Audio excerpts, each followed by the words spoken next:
Okay, good morning, everybody. It's Thursday of week 7, and I realize I haven't gotten in front of the camera yet to kind of give you a recap of what I've been doing, the different teaching methods that I've been implementing this week. So just wanted to give you a quick overview. Tuesday, we had our parent-teacher night for all my AP kids, which went absolutely phenomenal. I got in front of probably over 50 parents, and I had some awesome questions. We talked for over an hour. I gave them sort of some insight into how I use my online tools like Canvas and how I kind of make all the information available to everybody even before the unit starts. So that way in class we can focus more on skills rather than content. I still think content is important.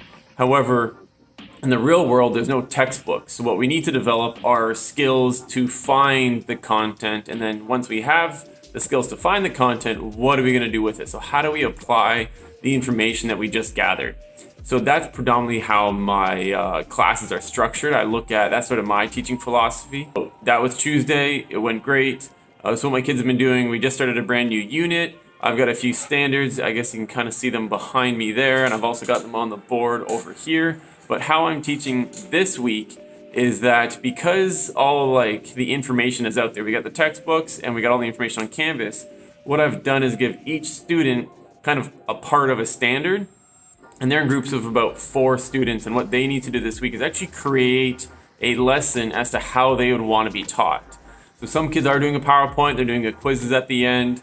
Some kids are making posters because we talked about the jigsaw method, and they're literally making the posters and cutting it up like a jigsaw for each group to have and take the notes. They all physically bring it together, so that's I can't wait to see that happen. That'll look absolutely phenomenal. But every group of students rather, is kind of teaching a part of the standard in their own way. So I'm really excited to see how that goes. Next, I've got my world history classes. So we have our first kind of unit test coming up. We have a benchmark in a month or so, and those are kind of county administered tests. So to make sure that every kid in the county is at the same stage with their content. But what we're doing and how I prepare my kids for that is we have a formative test coming up from the part of the unit that we just did, part of the standards 1 and 2, and then moving on before the unit test, what we do is I actually give them the standards. So they know the standards every single day. They're posted over there, they're posted over there, they're everywhere. They can always see what we're going on, same with our essential questions. So there shouldn't be any kind of questioning, what are we learning today? Right, I've talked about in previous videos how I use Bloom's taxonomy to develop our essential questions and identify, typically describe and explain or apply and create or hypothesize a question. And then at the beginning of class, we unpack those into how or why questions. So I take these statements of describe, explain, analyze, and identify, and we turn them into how or why questions. How did Indians develop their civilization? It's not a bad one, but we'll be more specific. So the essential question is, describe the development of Indian civilization, include the rise and fall of the Maurya and Gupta empires. How would I turn this statement into a how or why question? Yes, Nakai, thank you for using your hand. How did the Indian civilization... So that's why those are the first things in their book, and that just helps with students understanding kind of what they need to do, and I think that's extremely crucial. So we do have a formative test coming up, and how I'm preparing my students for that is a big game of Jeopardy, and I love it. I use it.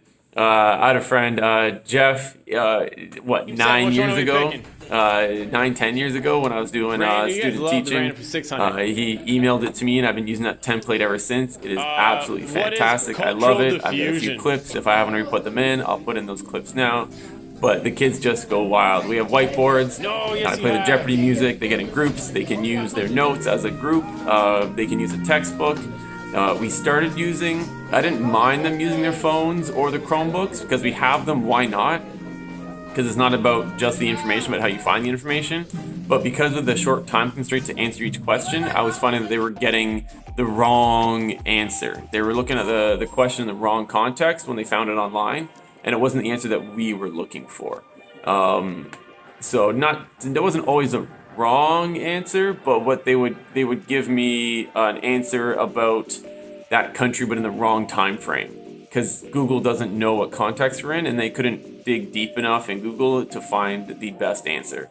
So we stopped using Chromebooks and phones for that. So everyone has their notes and everyone has a textbook, and that's going phenomenally well. So that's all I'm going to talk today. I can see I've been talking for 5 minutes on the dot right now. Hopefully you guys learned something today. I'm going to post some more clips about what we've been doing. No track meets today this week, but our cross country team has been training really hard. Anyway, that's a wrap, everybody. Hope you enjoyed this week's video, and I'll talk to you next time. Bye. Okay, everybody, what is it? Put your boards up. What do we got? Oh, you guys are fantastic.